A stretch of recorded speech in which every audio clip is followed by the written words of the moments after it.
today. Yep, there we go. Here we go.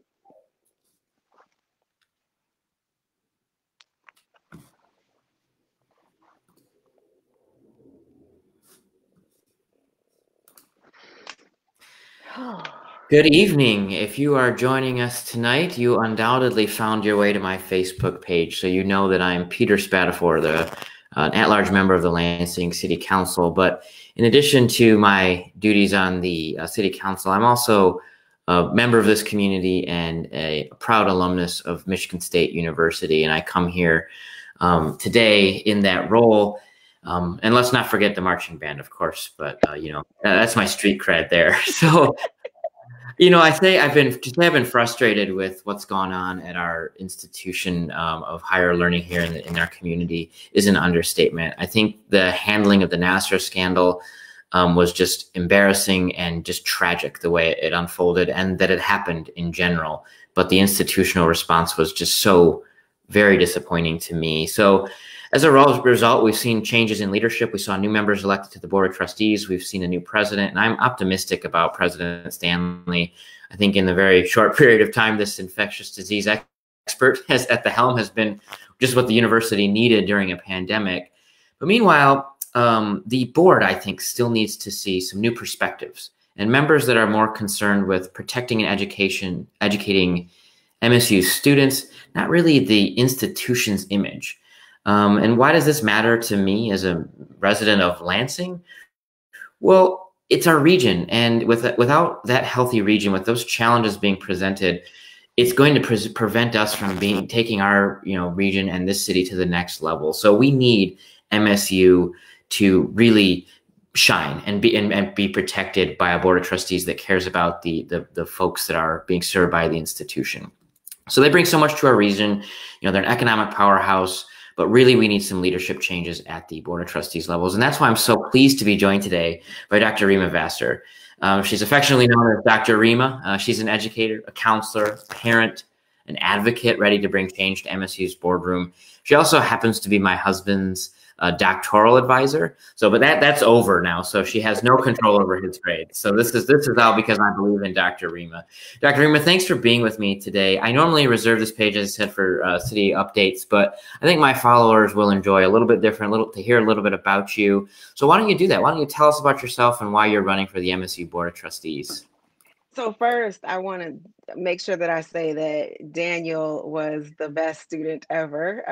He is one of my faves ever in life, but certainly just his passion for the work that he did around women and women's rights and the workplace and feminism and misogyny and sexism and ageism and all these things that he discussed in his dissertation. He's just awesome. So this, honestly, one of the highlights of running for MSU has been to be in contact with you and Dr. Spadafore, and just to be in communication with you, sharing jokes and getting to know each other even better. So I appreciate you and Dr. Spadafore for having me today, and for all your support to my campaign.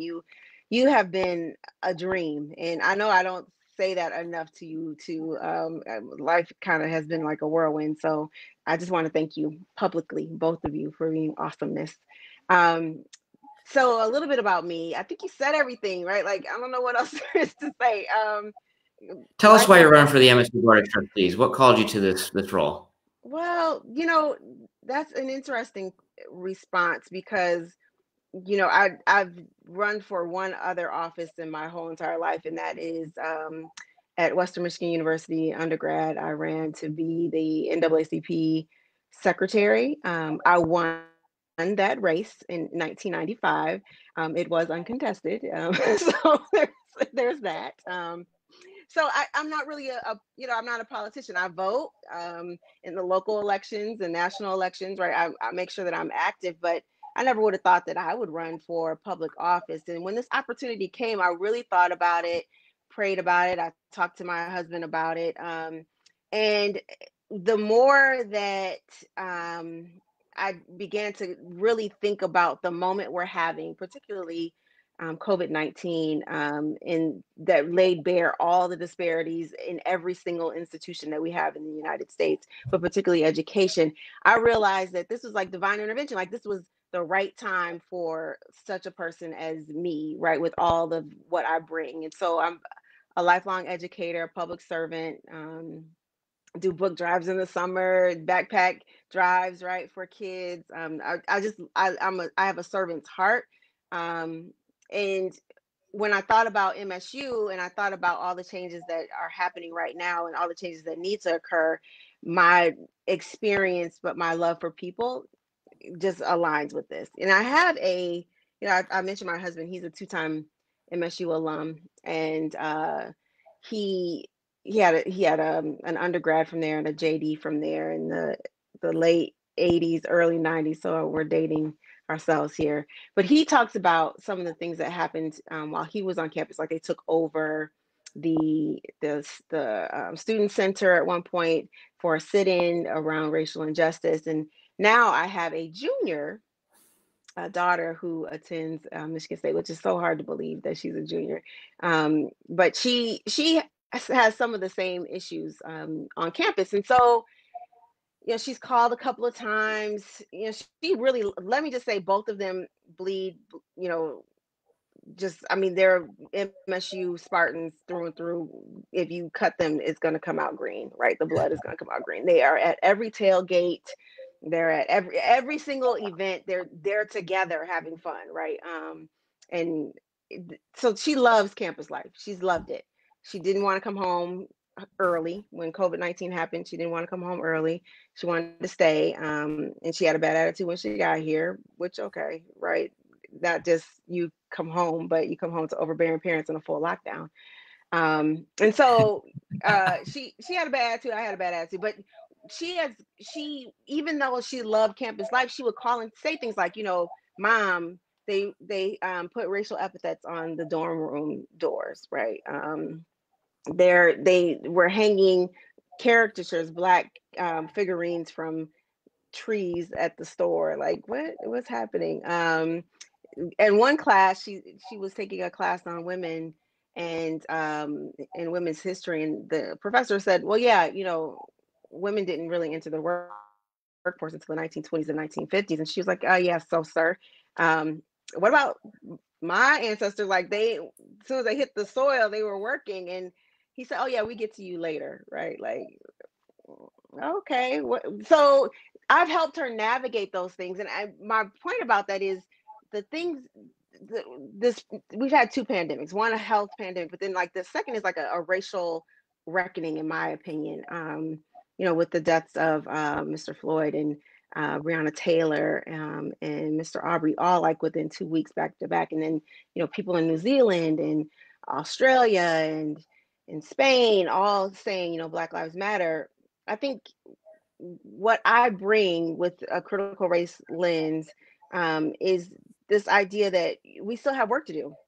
And there's got to be someone at the table who can identify these issues and not see them as past issues. I mean, my daughter's experiencing this now, and then have real solutions and not just talk about it, but really be about it with policy. And I realize that I'm that person at this moment for that, to be that person.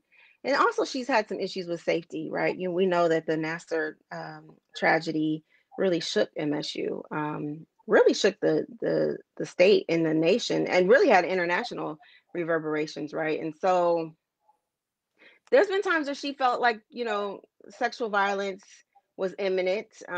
She has decided to stay home sometimes instead of going out, based on sexual microaggressions. And I think there's a lot of education that needs to take place in Michigan State around consent and around violence. And I don't think that's happened in ways that have caught up with the times. And so that's a concern for me as a young Black woman, not feeling safe and not feeling like she's belonging on that campus is an issue of equity and inclusion. And those are, two big, huge banner initiatives for me. And I think everyone should feel like they are safe and that they belong. But I think also about equity and access, right? I talked to the people in District 1 And they were talking about their native and indigenous folks who don't get to go to Michigan State, right? The outreach isn't there. They don't see themselves as Spartans. If you go to where I grew up in Sturgis, Michigan, do you know where Sturgis is? I do. President. I So do. you do. Not too many people, and certainly not too many Black people know where Sturgis is because my brother and I were the two Black kids in this school. But if you go there, which is a low to mid income, mostly white community, some of my peers would say, go to Michigan State is almost like saying go to Mars, right? So, what's the outreach to rural America, to the indigenous folks? And once they're there, what are the protections to make sure that we account for differences and disparities in K 12, right? I think those are all things that I can speak very easily to. And finally, about this transparency and accountability piece, right? If anyone knows me, within 5 minutes they realize that I'm pretty easygoing. It's easy to build relationships with me because I'm pretty authentic, show up the same way everywhere. Um, and relationships are my specialty. I think relationships bring transparency and accountability, and Michigan State needs it. Even with how they've handled the um, the survivors and their families, there should be greater transparency around that. I think some accountability also, but certainly greater transparency. And I think Michigan State could be like the go-to, like where's the blueprint? My dad used to say that if you can't be a good example of what to do, then just be a good warning of what not to do, right? And I think Michigan State has been both, but I think it could shift to, this is what you should do when people are harmed on your campus. This is the appropriate response for this. This is how you take care of people who have been hurt by the institution. We're seeing Michigan is having some of the same issues. They should be looking to Michigan State to see, how do you handle this? How do you bring back community and safety for Mhm. your citizens? And so, I think all those things I could. And I don't think I know all of those things I'm really good at. And so when the opportunity came, I thought, okay, well, this is actually the best time to do this for me, and I'm actually needed. Educators are suckers for that, Peter. If you say we need you, it's a wrap. I You show know, up, right? I work with a lot of educators, and the thing that's always impressed me about them is no matter what you ask them to do, they get it done, right? They're the folks that roll up their sleeves and really get it done. So, Daniel and I talked a lot about how you're the right person at the right time and the right role at this moment. You talked a little bit about it, but talk about how your K-12 background and your experience as an educator will sort of paint your role as a board member on the board of trustees. Yeah, so I started teaching in Covert, Michigan. I don't know if you know where Covert is. You don't know where Covert is. Yeah, they got a nuclear plant there. Wow. How do you know all these places? School districts. Okay, that makes sense. That makes sense. So Covert was actually one of the best school districts I've ever worked in. It's a very small town, and so there's not a lot of difference between the community and the school. The community is the school, and I've not been to a place like that since Covert. So I started at Covert as an English teacher, teaching middle school kids, and then I moved to California, and most of my adult career has been in California. um, and I think what I bring that most folks walking the planet don't bring is this whole picture of education. So I've done everything from clean a school to lead a school. I've been at every single role and at every single level, even teaching adult education at the K-12 level, right? I did 1 year of purgatory at the elementary level. That was it's a negative. I mean, those kids are cute and everything, but they kiss and hug and yeah, good on that. And I'm a germaphobe, so that's plus they got into trouble for things like not sitting on the rug at circle time. Right. Okay, like I'm Nobody used to likes those drugs and rules. Nobody likes alcohol. those rules.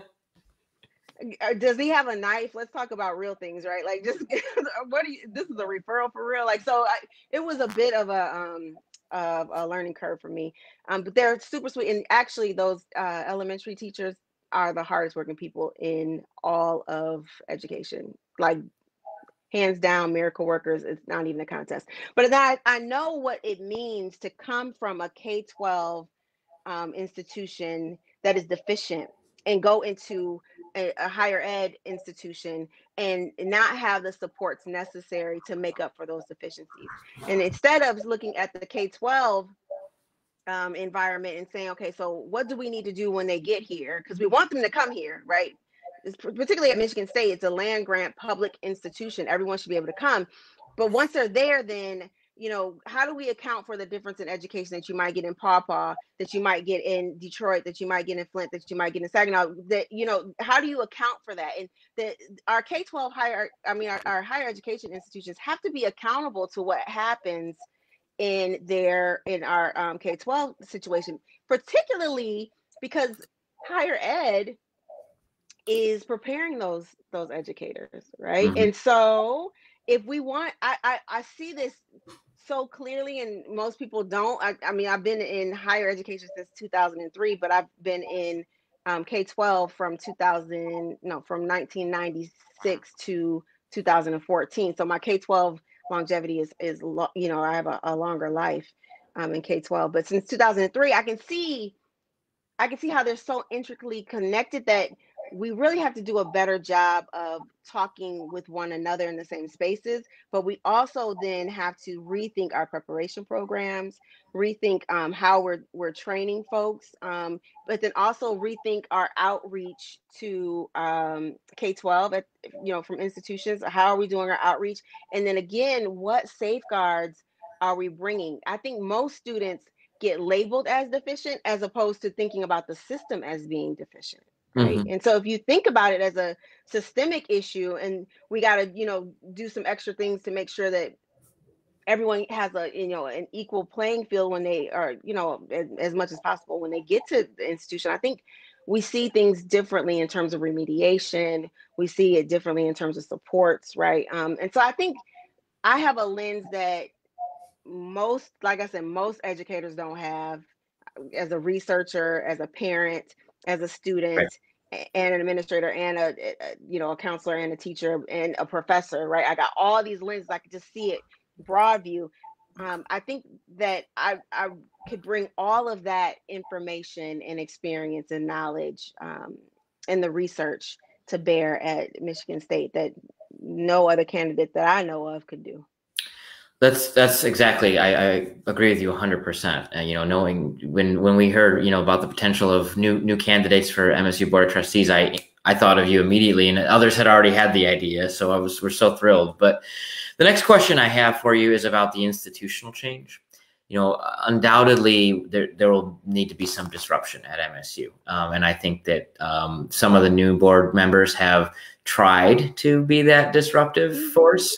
But I think that they've been met with sort of the status quo protection. What do you think MSU needs a little sort of what the late Representative John Lewis said, good trouble? Where do you think we need some good trouble at MSU?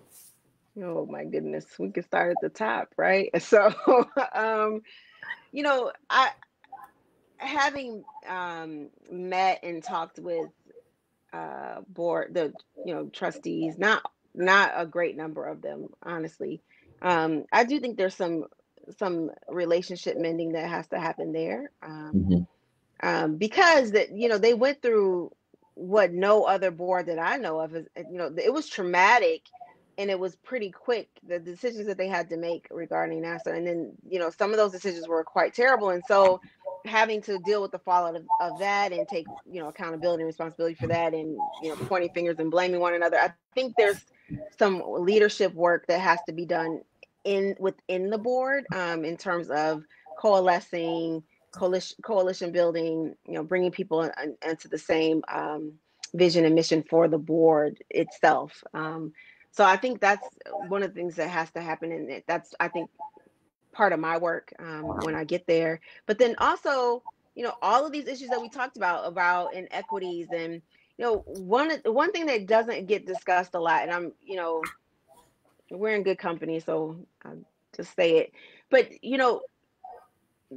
who gets to be believed when there is an issue of sexual violence? When I talk to my daughter and I talked to some of the student leaders at Michigan State and across the state, there's been this kind of Twitter conversation about, sexual misconduct, sexual violence, sexual assault on campuses, and it's touched every single campus in the state. And what I noticed is absent is a conversation about LGBTQIA folks, particularly trans students who don't always get believed, don't always get the services that they need.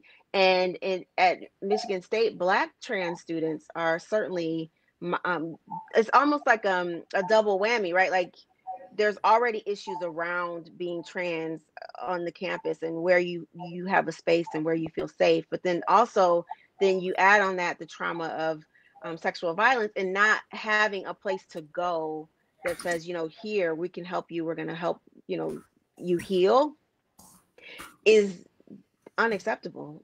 So there are plenty of spaces to get in good trouble. Like I mean, you could turn the corner and there's going to be a space, but I think there's some spaces that don't necessarily get discussed, like um, minoritized trans students and how they're being treated on campus anyway. But then certainly when there's sexual misconduct, how they're being serviced in terms of moving them from surviving to thriving.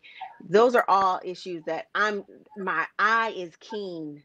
Like if I'm in the room, what I'm looking for is who's not there, whose voice is not going to be heard, whose voice is not being represented by the people who are there, who's not getting their needs met. Like this is how my brain functions, and I can't watch a movie without thinking that, oh, okay, so why'd they make her a frog for the whole movie and everyone else who's a superhero gets to be right? Like these Right. are the things I think about all the time. And so having that lens, it doesn't matter what committee I go to work, I'm thinking about the marginalized. Well, Dr. Rima, you mentioned something that was really just, I think we've been having a lot of conversations, especially in local government, right?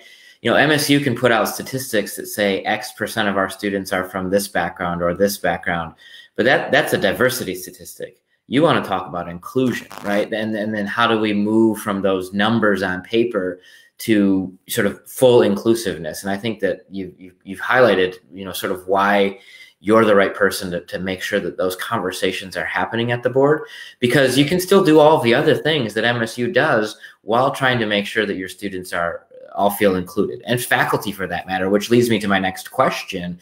You've had a lot of conversations with not only Michigan Democrats as you look to seek the Democratic nomination, but faculty members, staff members, community leaders, students, and alum. What have you heard from these sessions that you've done across the state? So what I've learned I don't know if most, there's kids watching, so just keep that in mind. well, and I usually give this disclaimer at the very beginning about inclusion and what that looks like at this house. There's two people here who have not been properly onboarded. Their orientation has not gone well, and they are completely uncouth. They will show up naked in the Zoom. So I just apologize for my 5 and 4-year-old because they are fully included. That's what inclusion looks like, right? Like diversity is okay, we have all these numbers, great, we got these 2 kids here, but inclusion means that they change the space, right? That they literally just change the space, and they change the space. So disclaimer, they may show up, and I apologize in advance. So the one thing I've learned is that there's a lot of hurt at Michigan State from faculty, staff, students, alum, and parents, right? From these listening sessions, there's a lot of hurt, and the hurt is all different. It doesn't all look the same. And I think part of what I've learned the most, which I knew from being a leader and a school counselor, quite frankly, those two roles, listening is half the battle. And I think most of the people I talk to have not felt heard. So they would say that they've never spoken to anyone who was running for MSU trustee. They've never spoken to a trustee, right? Like there's this kind of access issue that they're already having. But then on top of that access issue, I think they're feeling like they're not being heard. And I know for Black alum, there have been a couple of instances that I just read about in the paper where they felt that they leveraged their voices and they still were not heard, Mm-hmm. right? And so as trustee, I think your main job is one, you know, having a student-centered, family-centered, community-centered, MSU-centered orientation. So you're coming in to want to learn what the needs are from the people who have the needs, and not just what you just described, right? Looking at reports and data, but actually listening to people. That's where you build relationships. That's where the accountability and transparency, well, you know, that's going to happen. With relationships come an accountability and transparency. And so the biggest lesson for me was, you know, the hurt has to be heard. Yeah. Um, Number one, if you ever want to attend to it, and I want to attend to it, right? Well, Dr. Rima, so I have a question for you. I was an MSU student, and I was pretty involved, president of my student council at James Madison, all these different things. And I never met an MSU Board of Trustees member. I met one, I think, at a tailgate when she wasn't an MSU Board of Trustee member, running for trustee, putting signs up at everyone's tailgates and those kinds of things. So what steps would you take, I think, so that hearing, that listening can take place? We kind of feel, I'm a politician. I sit on a city council. I do these videos after every meeting. COVID's put a damper on my ability to be at neighborhood meetings and picnics and things like that. But what types of things do you envision you would do to expand that kitchen cabinet of yours, or even, blow open that kitchen cabinet to hear from people? So, I was kind of distracted by how slick this thing is. This whole platform is beautiful. So one of the things that I think is important. So I think naturally I gravitate toward people, but my work at Eastern Michigan University. Oh, that's nice. See, this is how slick this is. I'm just not even ready for this. One of the things I do at Eastern Michigan University is I'm the BSU advisor and the Kings of Color advisor. Now, Peter, just to illustrate the need for a listening ear and for leadership that looks like the people who are needing to be led, I don't teach undergrad courses. I teach master's and doctoral courses.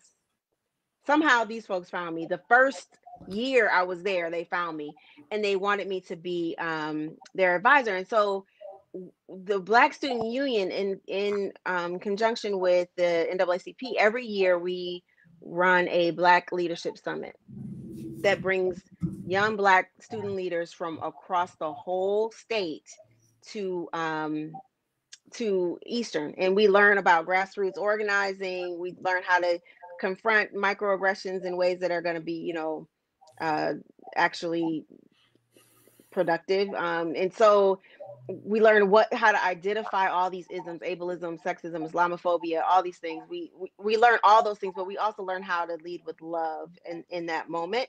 So I've met student leaders across the state already. The BSU, they're the BSA at Michigan State. I've met their president and several of their members. So I don't think it would be very difficult for me to get audience with students. That's pretty easy. Faculty, the same. I have relationships that I've built, through this run, but also I had relationships already. The K-12, the outreach center, Brian Beverly and I have a My working former colleague on the relationship. school board, I might add.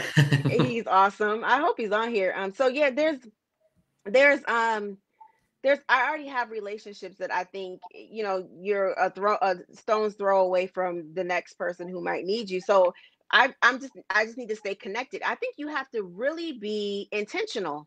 I don't think it's hard. You just gotta say, this is what I'm doing and this is how I'm gonna show up, and it's going to happen. So I want to be in spaces where I'm talking to staff and I'm talking to workers who are not necessarily talked to all the time. I want to be in those spaces continuously. I want to be known for that, for being the person who has relationships.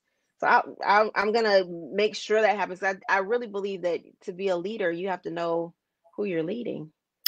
Well, and I think you're right. It's not, you just have to be intentional. And what I've heard from most people, I think, is that they just don't have that person being intentional right now. And, you know, things get in the way. And I know all these trustees have other jobs and other obligations, but also it's a serious role you're asking to be given or, you know, to take on. And I think that's important. So I've got a question from Becky Jo Farrington.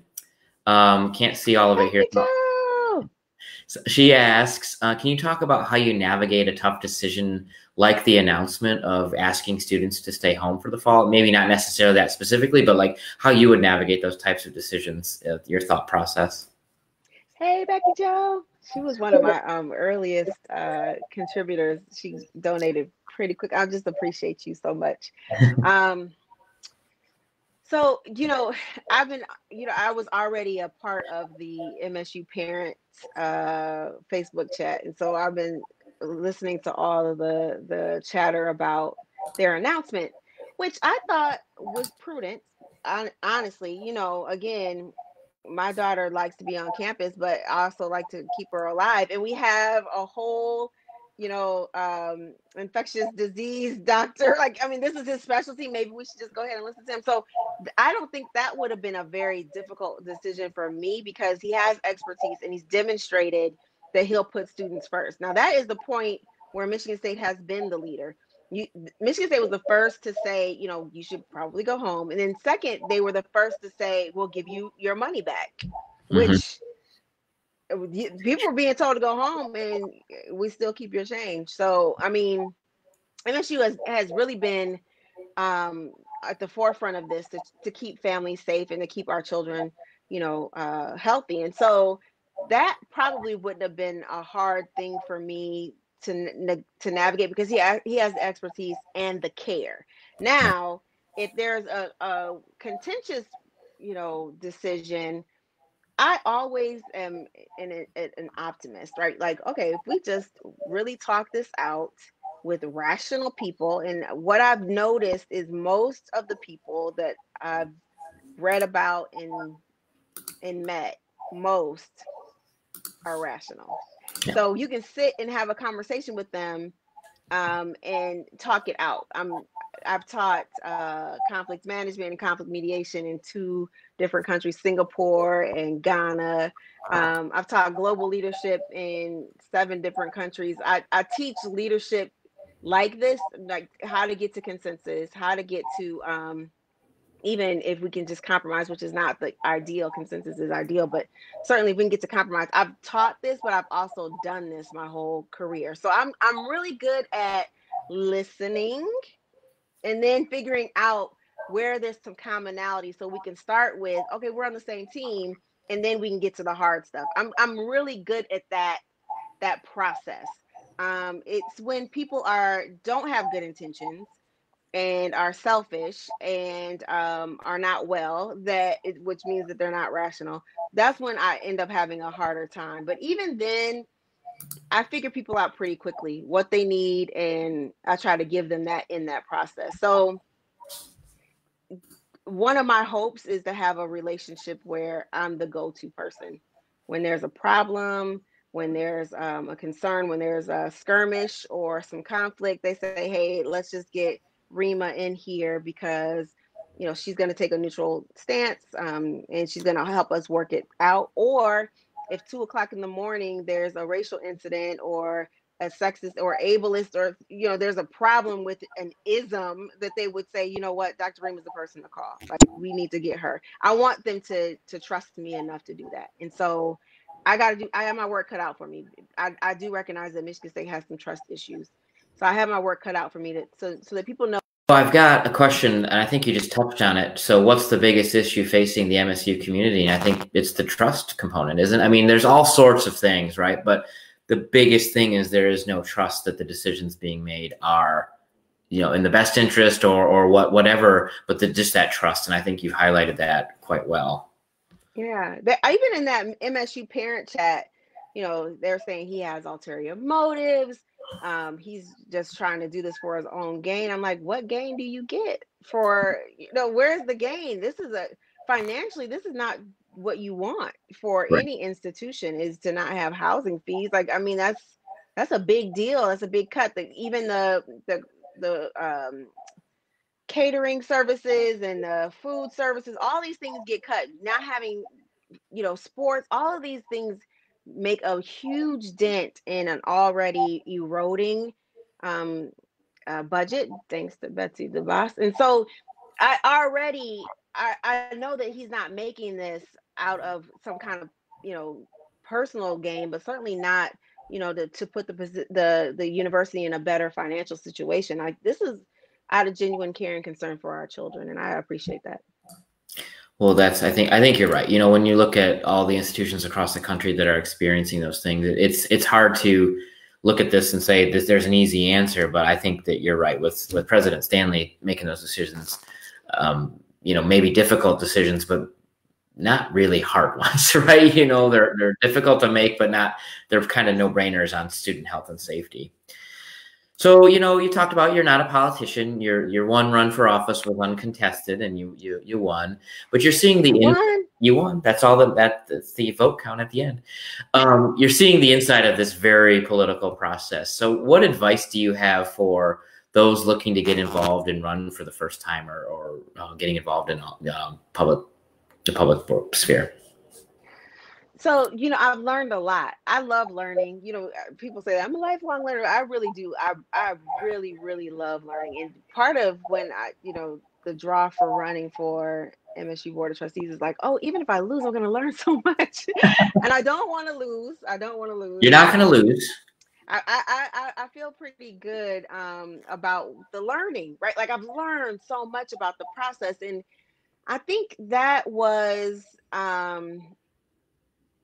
a clarion call for me, for not just when I think of who doesn't get involved in this process. I think, of course, of minoritized people, low income folks, but young folks, right? If I look at the list of people who are going to convention, it's not my students, right? My students don't sign up to be Democrats. They don't sign up to join the party in droves. And so I think the first part of this is to learn the process, right? Like, you don't even have to run, just learn how this all works, how we choose our candidates, what the process is by which you have to, oh, look at this, so fancy.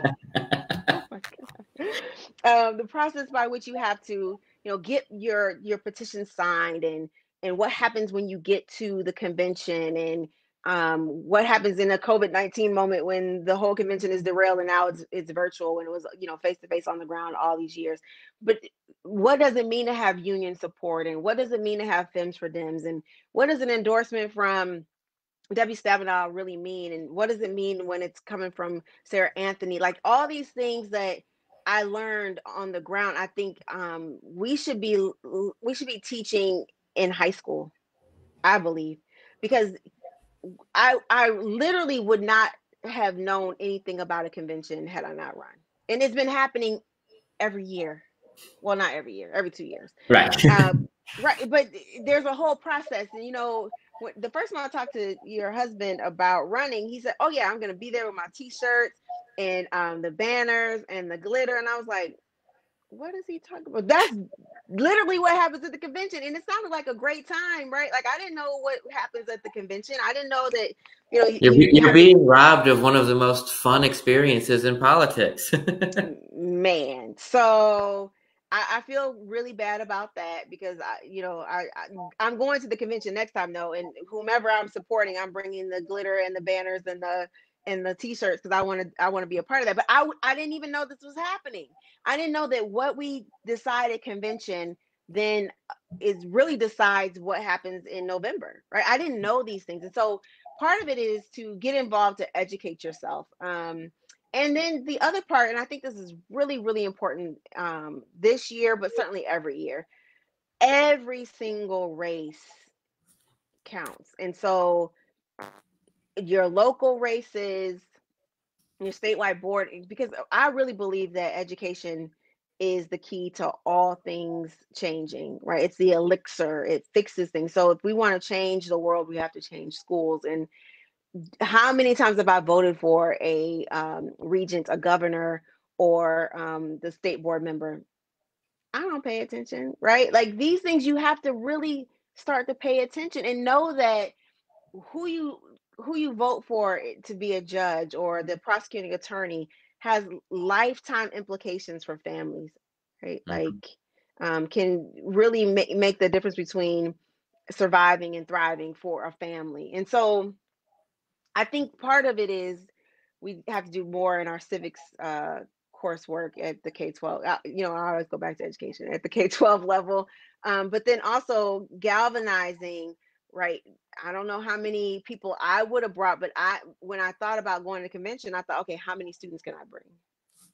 Right, Right. how could I get back to all of those that that attended the Black Leadership Summit and have them meet me at this convention, because I want people to know what this process is and I want them to be engaged.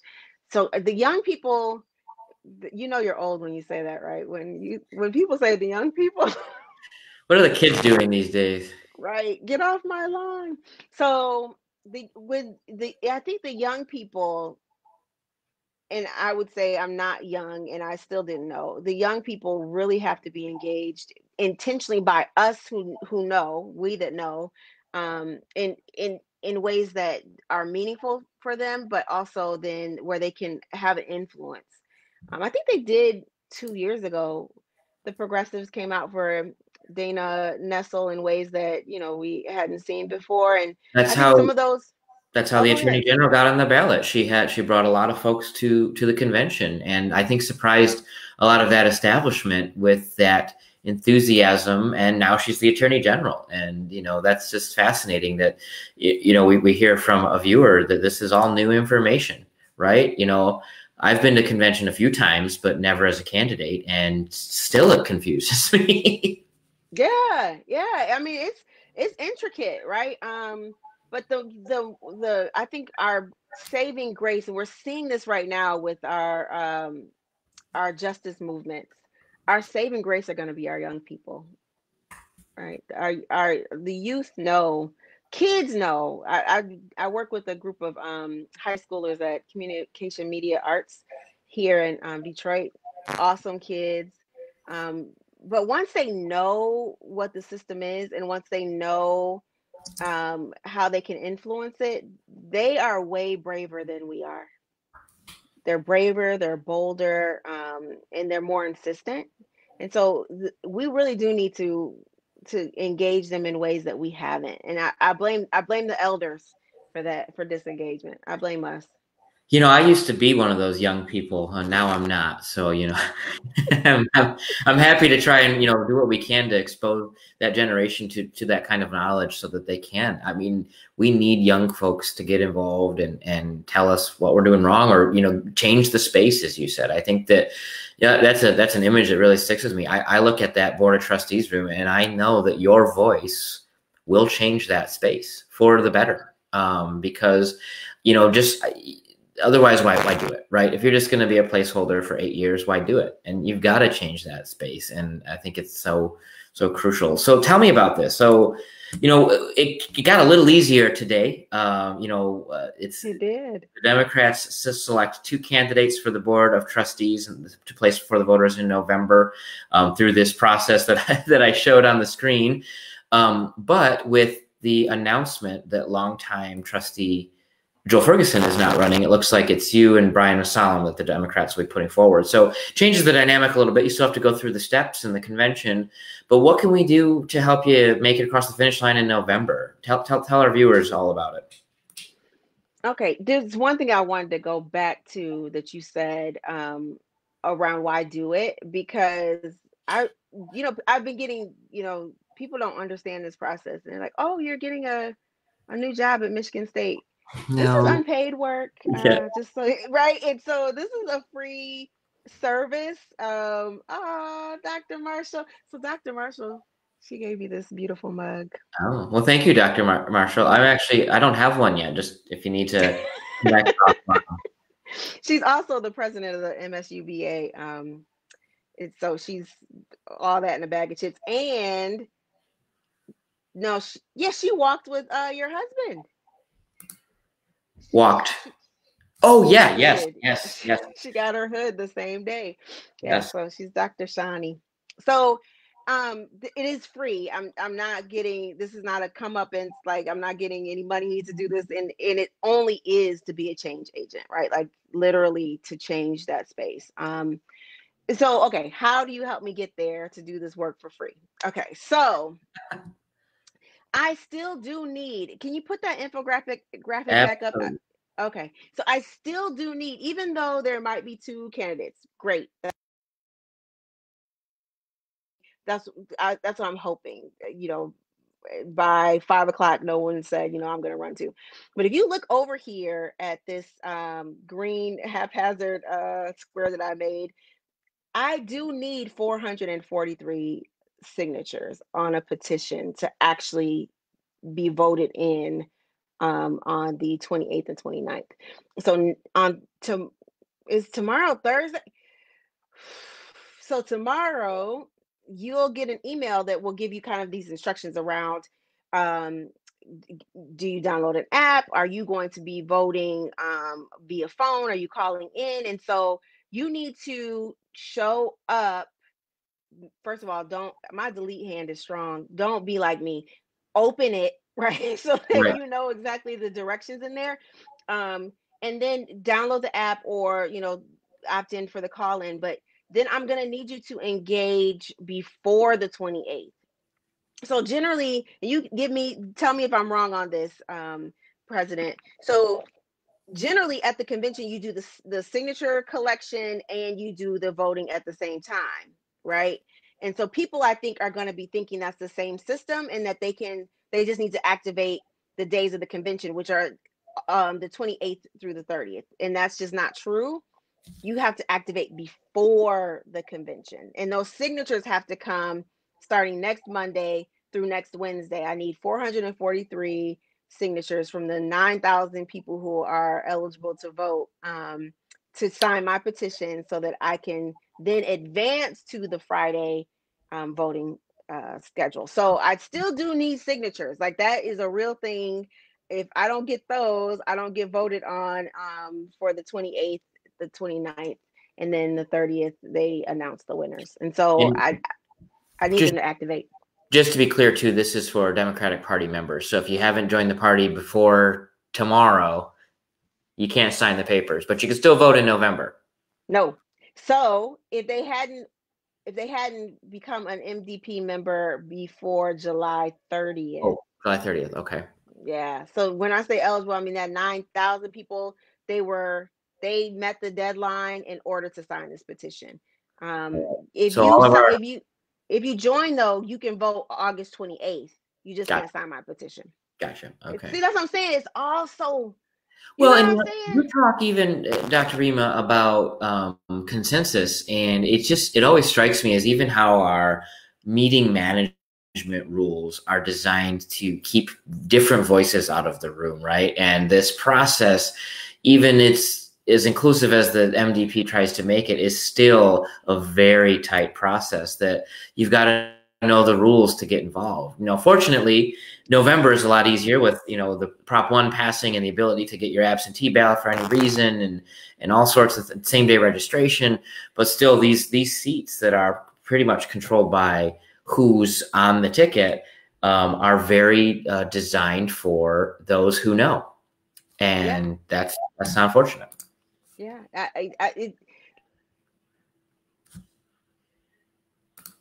Oh, I don't know what happened. we got you back though. I just left for a second. Yeah. Maybe I wasn't supposed to say that. So let's just skip over it. Let's skip over. All right. Well, we got you back. So you were only gone for about 2 seconds. But Good. Brian Beverly wants me to tell you, go green, go right, go Rima. Hey, Dr. Beverly. Have you seen his delicious baby girl? Oh, what an adorable family. Oh my goodness, that little baby is delicious. I love her. Can't wait to squeeze her one day when Ron leaves. That's right. I'm not going out in the COVID-19 streets, so, but one day. One day. Well, I will say too, folks, running a statewide campaign is not inexpensive, nor is it easy. So if you're able, donations are always welcome. Obviously, we It's the 21st century. So as the kids are saying, you can Cash App through Dr. Rima for MSU, Dr. Rima number 4 MSU, Act Blue, and then PayPal is Dr. Rima for MSU. And all this information is at drrima.com. And if you want to get more involved with the campaign, you can take a look at Twitter and Facebook here at Dr. Rima for MSU. Again, she is running as a Democrat for the MSU Board of Trustees. And that convention process is coming together over the next week or so. And then we will see her on the ballot in November. So make sure that you flip the ballot over to the other side because there will be it's a 3-part ballot, two-sided ballot rather, and that's where the education boards generally are found, on the back side of the ballot. So make sure you flip it over and go all the way down if you're looking to help get Dr. Rima elected to the MSU Board of Trustees. Dr. Rima, thanks so much for being here. Take this. This is just so slick. How did you learn this? I don't know. I Googled it like the kids do. Like the kids do. Change is coming, Jill. Yes, it is. Yes, it is. Brian, send me a headshot of the baby so I can put her on the website. And shout out to my student, former student, Shaler. Rich Mag is his name, is his company, who did and continues to update my my website for free. So I appreciate that. In-kind contributions are the best. Yes, I've had a really strident team that just came all of a sudden, like just showed up and showed out. I'm pretty prideful, and I don't ask for help, which that's a problem. I got a stern talking to by Debbie Stabenow about that. You're a politician, you need to ask for help. And so I'm doing better, but I really didn't have to ask. People just showed up. Well, and I think that speaks to you as a candidate, right? Folks don't show up for people they don't believe in. And you got to say, let's say, so you mentioned Debbie Stabenow. We can announce one more high-profile endorsement today. You officially have my endorsement, so that and $5 will get you a cup of coffee. But I'm so thrilled to be supporting you as you look to change the institution we all love. Yay! I appreciate you having me, and I appreciate your endorsement. I was going to ask you in front of everyone so I could put you on the spot. So I'm glad you just said it for me without me having to ask. But I was going to ask. And for a contribution, I will be asking for that too. So don't worry, I gotta find my checkbook, but it's definitely coming. Yay! And then Rachel Warner, we're gonna leave on a positive note. Rachel Warner says, "Thank you, Dr. Rima. I can't wait to vote for you." So, hey, Rachel, thank you. Well, thank you for everybody who tuned in today. We've been with Dr. Rima Vassar, who is running as a Democrat for the MSU Board of Trustees. If you're an MDP member, look for your email on how to sign her petition and nominate her at the convention. And then if you're not, be on the lookout for her name on the back of your ballot in November when it's election day, or as soon as those 45 days before the election comes out and your clerk mails you your absentee ballot. Thanks for tuning in tonight, Dr. Rima. Have a good night, and go green. Go white.